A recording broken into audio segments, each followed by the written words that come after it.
Okay, so welcome back to this next video in which we are discussing rheumatoid arthritis and anti-rheumatoid drugs. Okay, so we have now discussed the portion of the pathogenesis of rheumatoid arthritis that lies downstream of the initial infiltration of adaptive immune system cells into the subintima of the synovial membrane. Okay, what we now want to do is take a step back and look at that actual autoimmune response which underlies rheumatoid arthritis. Basically, we want to ask why do those adaptive immune system cells come into the subintima of the synovial membrane. Okay, right. So to do this, what we're going to first start off with is a discussion of the adaptive immune response against a pathogen. Because if we don't have a decent understanding of the adaptive immune response, then we really don't have a hope of understanding the autoimmune response that occurs in rheumatoid arthritis. In addition, having a decent understanding of the adaptive immune response is going to be essential to understand how many of the immunosuppressants which are used to treat rheumatoid arthritis actually work. So this is very important. Right, so we're going to start off then with discussing the adaptive immune response. Okay, so in the adaptive immune response, what you do is you activate T and B cells, which are specific for a certain antigen on the surface of your pathogen. Okay, so let me just draw a picture of my pathogen here. So let's have a pathogen here. Okay, and it could be some bacterial cell here. Basically, the bacterial cell has loads of proteins on its cell surface which are ideal targets for launching an adaptive immune response against.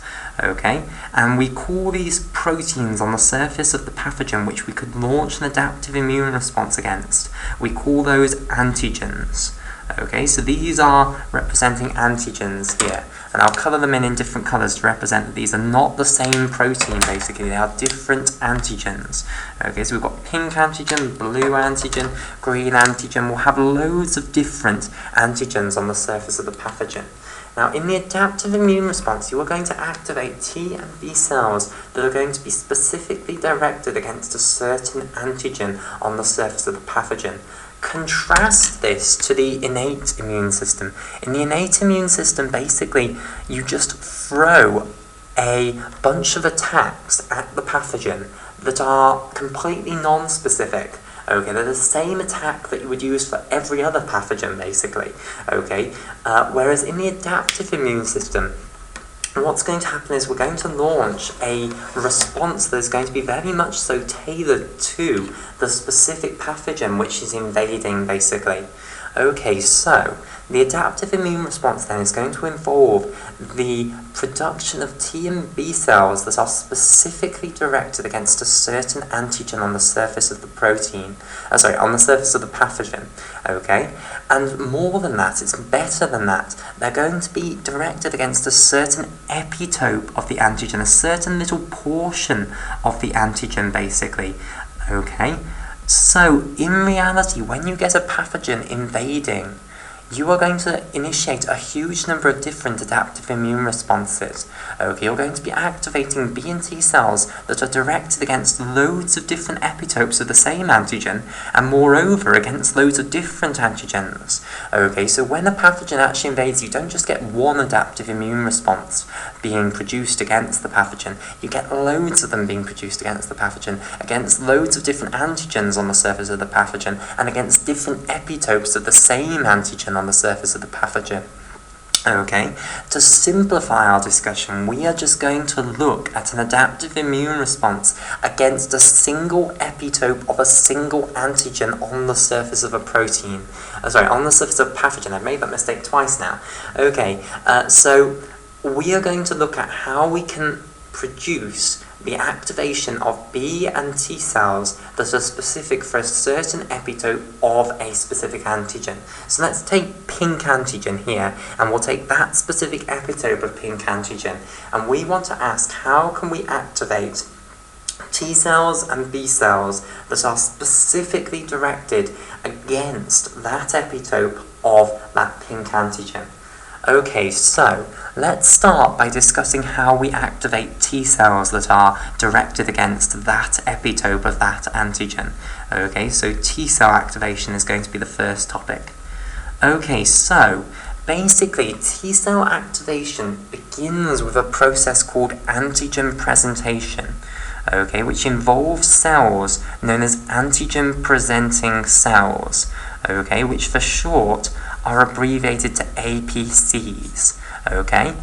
And the major example of an APC is what's known as a dendritic cell, okay? But macrophages are also antigen-presenting cells, okay? But the one that usually activates T cells is what's known as a dendritic cell. So let me just draw you a picture of a dendritic cell.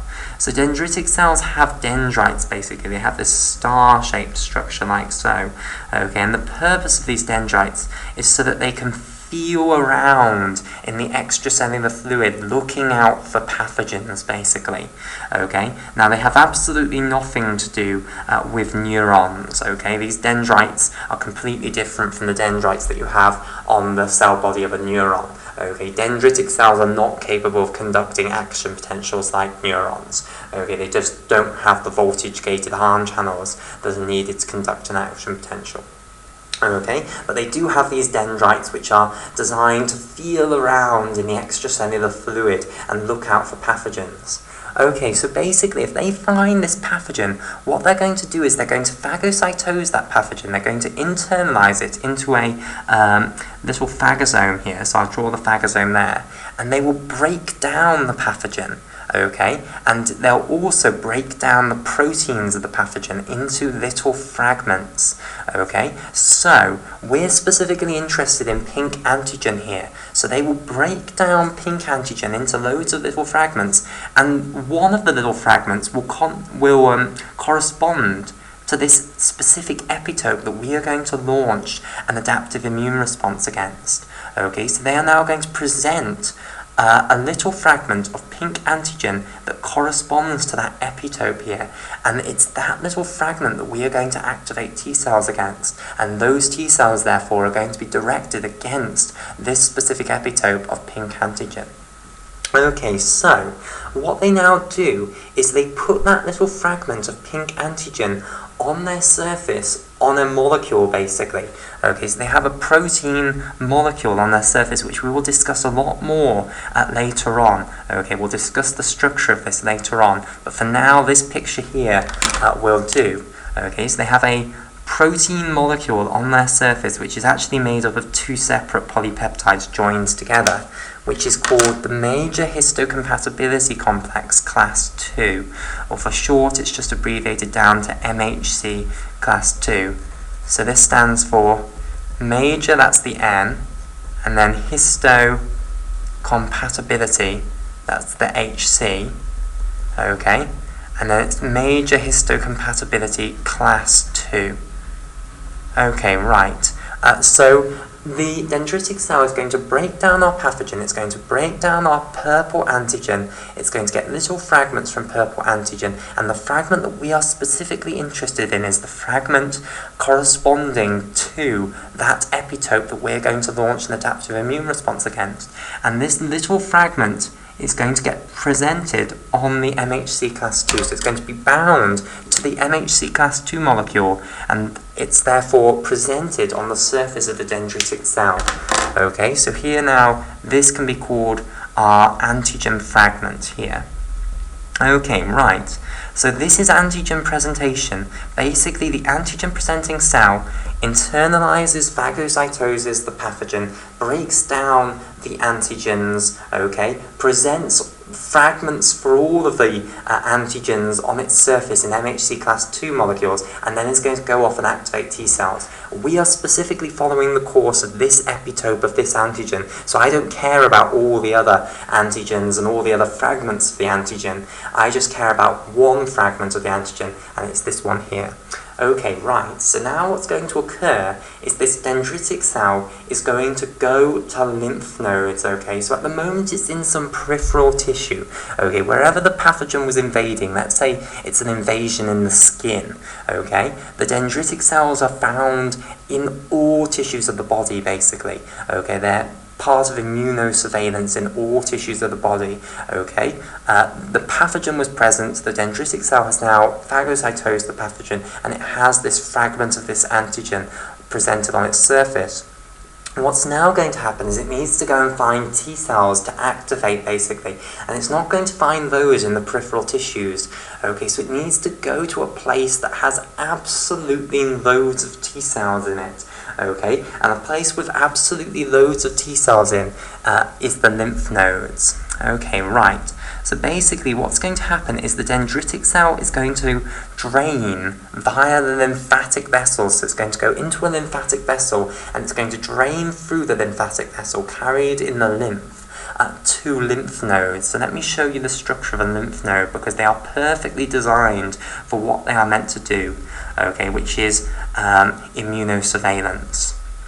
Okay, so basically a lymph node has a huge number of incoming lymphatic vessels, which I'm showing here.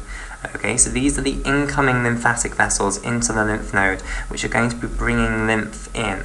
Okay, and then it has one big outgoing vessel here. Okay, so I'll label these up. So the fancy way of saying incoming lymph vessels is to call them the afferent lymph vessels, or the afferent lymphatics. Okay, so we've got 5 afferent lymph vessels shown here. Okay, and I'll colour them in. So this is an afferent lymph vessel, this is an afferent lymph vessel, this one is an afferent lymph vessel, this one as well, and this one here. So they are all bringing lymph that has been drained out of the peripheral tissues into this lymph node. Okay, we then have this final big vessel coming out of the lymph node, and the fancy way of saying an outgoing lymph node is an efferent lymph vessel rather than a lymph node. Okay, so this is an efferent lymph vessel taking the lymph out of the lymph node. So basically, the afferent lymph vessels, they dump their lymph into a sinus that is around the edge of the lymph node, like so. Okay, and this sinus, this space, is known as the subcapsular sinus. Okay, so this is called the subcapsular sinus. And basically, all of the lymph is going to be coming in to this subcapsular sinus, which I'll colour in vivid purple here. And then what needs to happen is this lymph that's in the subcapsular sinus needs to drain into what's called the medullary sinus, which is a sinus right at the centre of the lymph node here. And then once you're in the medullary sinus, it can then drain into the efferent lymph vessel. Okay, so basically, this lymph in the subcapsular sinus here needs to somehow get into the medullary sinus, which is here in blue. Okay, and to get from the subcapsular sinus into the medullary sinus, it has to make its way through this blob here. And this blob here is absolutely full of lymphocytes. Okay, so this is solid. This is full of lymphocytes, okay, white blood cells, B and T cells basically. Okay, so you have absolutely loads of B and T cells in that area. So basically the idea is that if lymph is going to move from the subcapsular sinus here to the medullary sinus here, it has to percolate through all of these lymphocytes. Okay, so this is what the purpose of the lymph nodes is. It's immunosurveillance. It is watching all of this lymph that is coming from the peripheral tissues, and it is just looking for problems, basically, for signs of infection. Okay, and it does that because all of the lymph is having to go past these lymphocytes, which are really powerful immune system cells. Okay, right, so our dendritic cell here, or our other antigen-presenting cell, it's now going to be coming in afferent lymph vessels with this antigen fragment presented on MHC class 2. Okay, and it's now going to percolate amongst all of these T lymphocytes, okay, and B lymphocytes, but the ones we're interested in at the moment are the T lymphocytes. Okay, and basically, it's now going to find a T cell that has a specific T cell receptor which is capable of binding to that MHC class 2 molecule with that specific antigen fragment presented on its peptide binding groove. Okay, so that's a bit of terminology that I should have given you.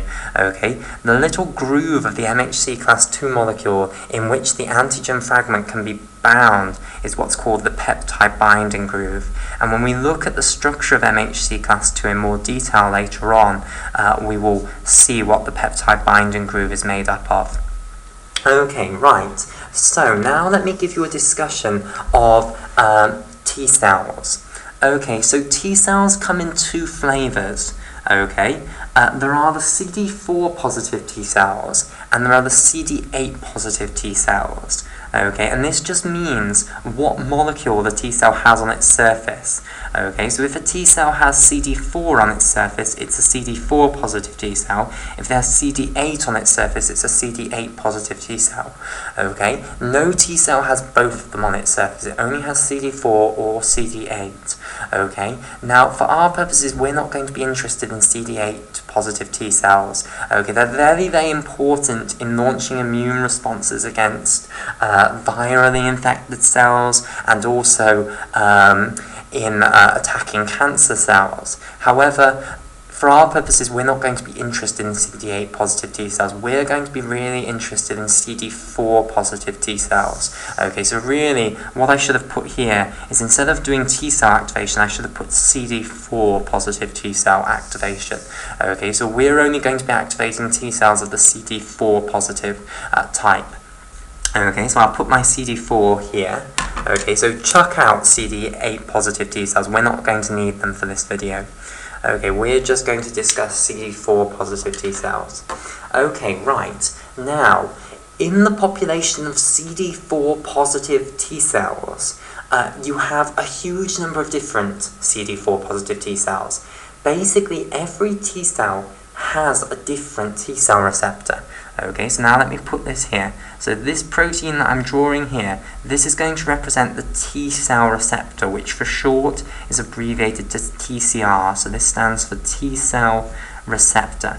Okay, now all the different T cells, all the different CD4 positive T cells in our lymph nodes, and of course we've got loads of lymph nodes, and also in our other secondary lymphoid organs where T cells are stored, such as the spleen, okay, and other lymphoid aggregates elsewhere in the body.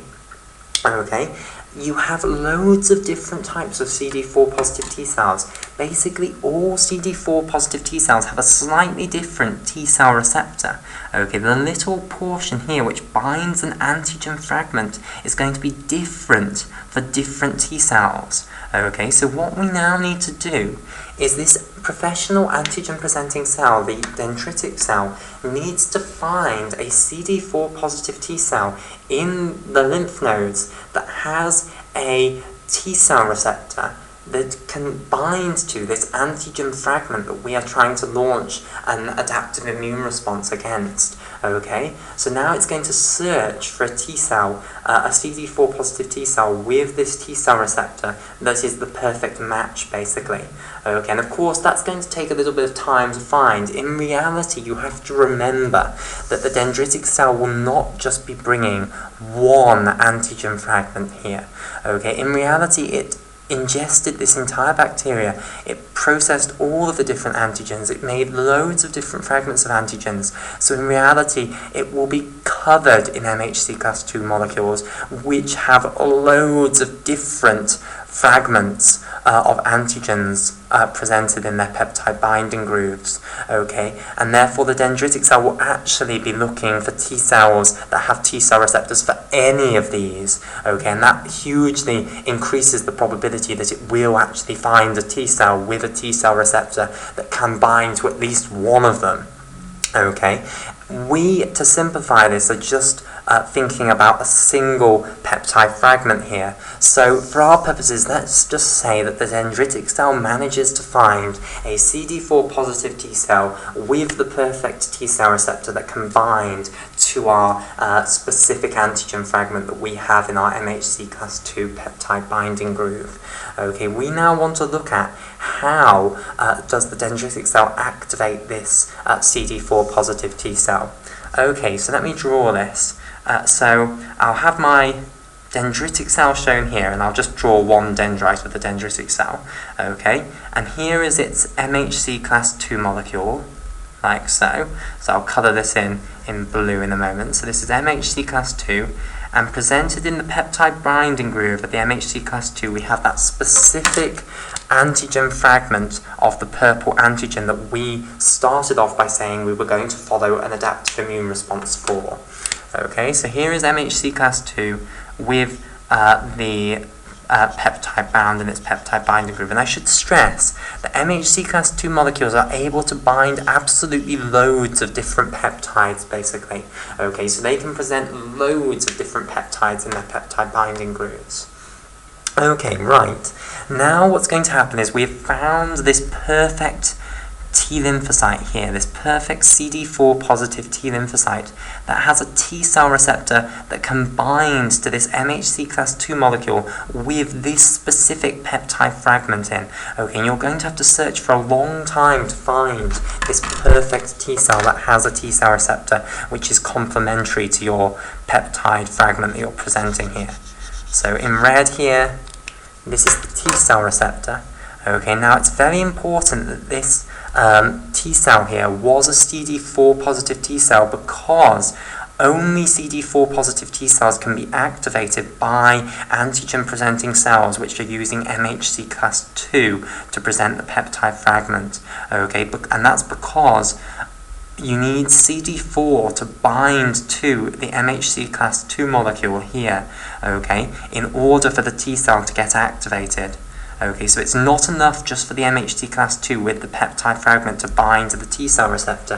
You now need CD4 also to bind there. So even if you've got a CD8 positive T cell with a perfect T cell receptor for the antigen fragment here, because it's got CD8 rather than CD4, it's not going to get activated by our antigen presenting cell bringing in the peptide fragment. Okay, right, and when you form this complex, the MHC class 2 with the peptide fragment bound to it, with the T cell receptor, and then the CD4 which binds just to the MHC class 2, not the peptide, okay, so it just binds to a different part of the MHC class 2, that delivers an activatory signal to our T cell, and the signal that it delivers is known as signal 1. Okay, so this is delivering signal 1. Now, signal 1 is not actually enough to activate the T cell, okay? You need what's known as signal 2 as well, basically. Okay, now what causes signal 2? Well, basically, the professional antigen presenting cell, our dendritic cell here, has to also provide co-stimulatory molecules on its surface. Okay, so I'll draw this now. So here we go. Here is a co-stimulatory molecule, and basically these co-stimulatory molecules are not normally expressed by the professional antigen presenting cells. Okay, they are only expressed in professional antigen presenting cells if the professional antigen presenting cell has been exposed to general pathogen associated molecular patterns. Now let me explain what I mean by this. Okay, so this is a very important piece of terminology in immunology. PAMPs. Okay, and this stands for pathogen, that's the first P, associated, that's the A, okay, and then the MPs is for molecular patterns, okay. And basically what this means is certain molecules that pathogens have which normal human cells do not have, okay? So basically bacterial cells are quite different from human cells. They produce all sorts of molecules that human cells would never ever produce, basically. And these sort of molecules are grouped under this umbrella term, pathogen-associated molecular patterns. Okay, and basically these professional antigen presenting cells will have receptors for pathogen associated molecular patterns on their surface. Okay, and these receptors for pathogen associated molecular patterns are known as pattern recognition receptors.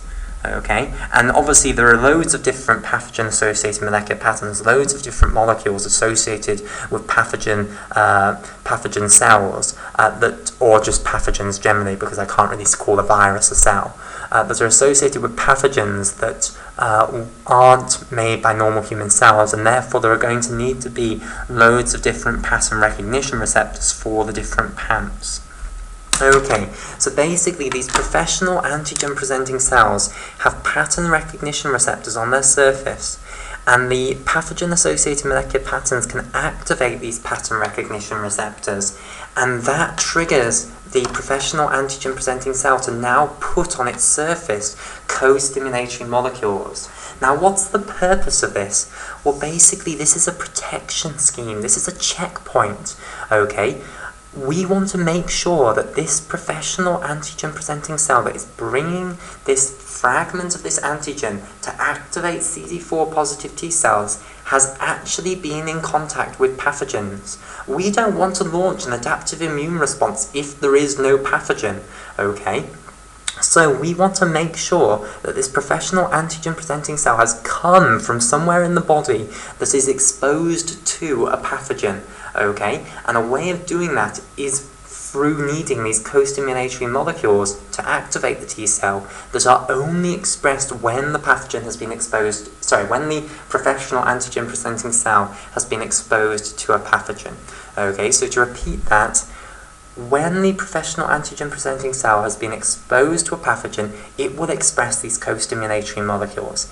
If it hasn't, it will not, okay? And basically, if it is trying to activate a T cell when it has not been exposed to a pathogen, then that's dodgy. That suggests that maybe this peptide fragment that it's ending up presenting to the T cell might be a self-peptide fragment, basically. Might be from a human protein, basically, and you don't want to launch an adaptive immune response against a human protein. So you only want to let this go through, basically, if you're confident that the dendritic cell has come from an area where there is actually an infectious agent, basically.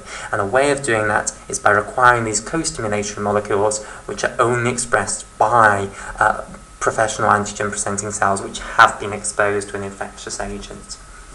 Okay, right. So what is the key example of a co-stimulatory molecule then? Well, the key examples are what are known as B7 molecules, and there are two different types of B7 molecules. There is B7.1 and there is also B7.2. B7.1 also has another name. It's also known as CD80, and B7.2 also has another name. It's also known as CD86. Okay, for our purposes, we will just call them B7 together. Okay, so you need to put B7 molecules on the surface of the antigen-presenting cell if this activation of the T cell is going to be successful. Okay, and what will happen is the T cell has a receptor for B7 molecules, which I'll draw here.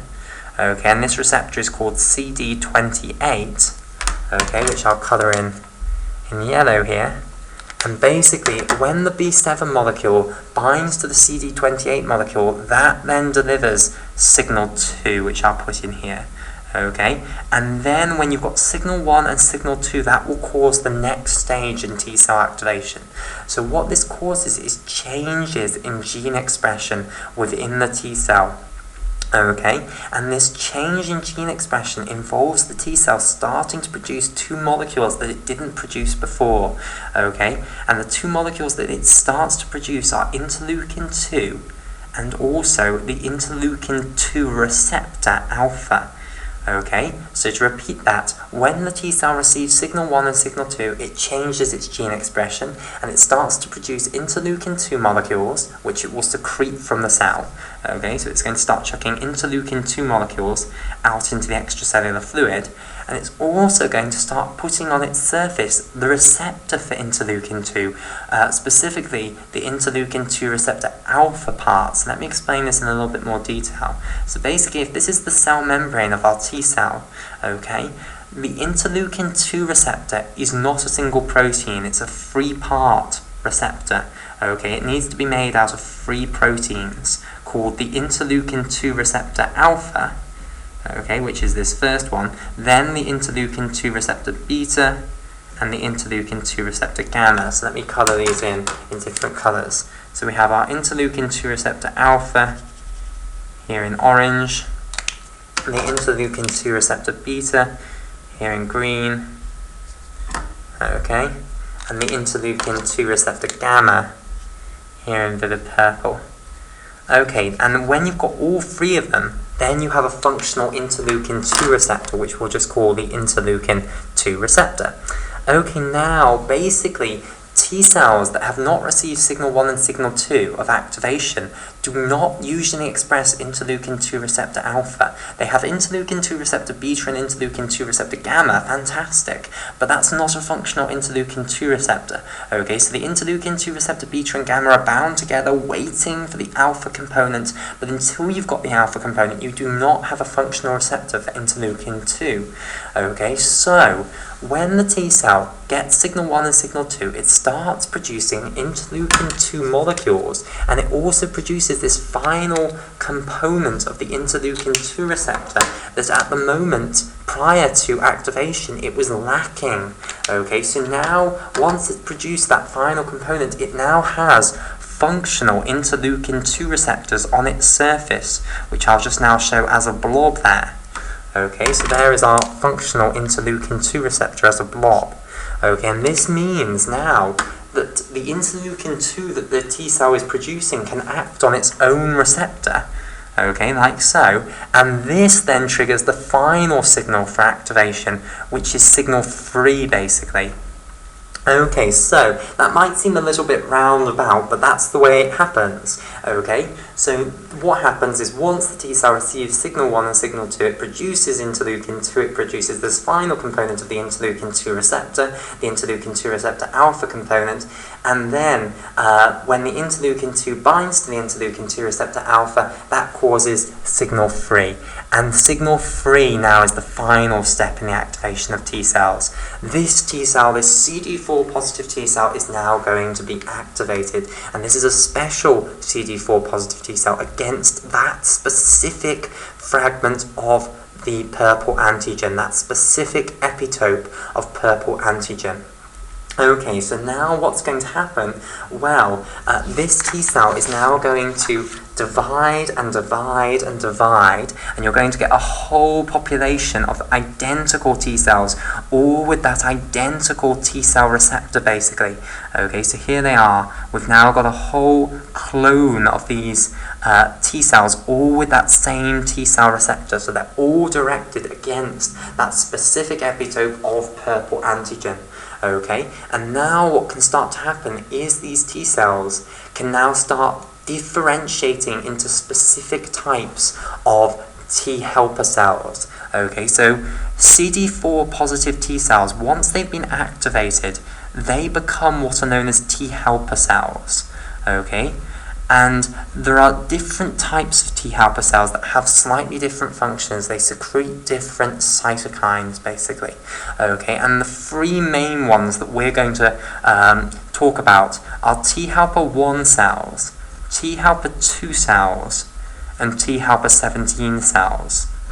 Okay, and we've talked about how T helper 1 and T helper 17 cells are extremely important in the pathology of rheumatoid arthritis. So basically what happens in this activation of T cells is you get the proliferation of loads and loads of these activated T cells, and then these T cells can start differentiating into these different types of T helper cells, basically. So let's say this one might become a T helper 1 cell, this one might become a T helper 1 cell, this one might then become a T helper 17 cell, some might become T helper 2 cells. Okay, in rheumatoid arthritis it seems as though most of them become T helper 1 and T helper 17 rather than T helper 2. Okay, and once again I'll stress that the difference between these T helper cells lies in which cytokines they secrete. Remember, T helper 1 cells, they produce interferon gamma, that's their sort of cardinal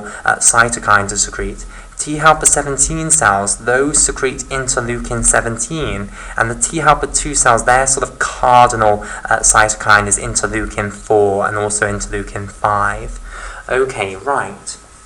So that then is the activation of T cells. Okay, now, apart from just producing cytokines, what T helper cells are going to be absolutely key in doing, and the reason they're called T helper cells, is they're going to be capable of helping B cells to activate. Okay, so they're incredibly important in driving the activation of B cells. and it's the activation of B cells that we're going to turn our attention to in the next video. But I want to stress now that T helper 1, T helper 2 and T helper 17 are all capable of helping in the activation of B cells, and the reason they're so capable of helping in the activation of B cells is that once you've activated your CD4 positive T cell and produced these differentiated cells here now, they express a new molecule. Okay, so all of these final T cells here, all of these final T helper cells, they all express this molecule called CD40 ligand. Okay, so let me draw my T helper cell here, and I'm not going to state which specific type it is, it's just a T helper cell. Basically, the reason they can help B cells now is that they have a special molecule which is called CD40 ligand, which I'll colour in orange here. Okay, and this is going to be extremely important in helping the activation of B cells. The other thing that's very important about them being able to help the B cells is that they're all directed against that specific epitope of purple antigen. They all have this special T cell receptor which can recognize that specific epitope of purple antigen. Okay, and that's also going to be very, very important. Okay, right, so we'll come on to the activation of B cells in the next video.